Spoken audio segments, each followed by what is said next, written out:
ആടുജീവിതം നോവലിനെതിരെ നടൻ ഹരീഷ് പേരടി. നോവലിനും സിനിമയ്ക്കും വേണ്ടി ഒരു മനുഷ്യന്റെ ജീവിതത്തിൽ നടന്ന കഥയെന്ന പിൻബലത്തോടെ മാർക്കറ്റ് ചെയ്യുക. എല്ലാം കഴിഞ്ഞ് അയാളുടെ ജീവിതത്തിന്റെ 30%മേയുള്ളൂ, ബാക്കിയൊക്കെ കലാകാരന്റെ ആവിഷ്കാര സ്വാതന്ത്ര്യമാണെന്നും പറയുന്നു. നോവൽ വായിച്ച് അത് വിശ്വസിച്ച പൊതുസമൂഹത്തെയും ആ മനുഷ്യനെയും ഒരു ഉളുപ്പുമില്ലാതെ കളിയാക്കുകയാണെന്ന് ഹരീഷ് പേരടി പറയുന്നു.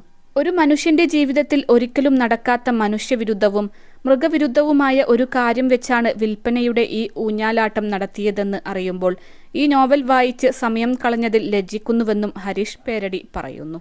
ഹരീഷ് പേരടിയുടെ ഫേസ്ബുക്ക് പോസ്റ്റിന്റെ പൂർണ്ണരൂപം ഇങ്ങനെ: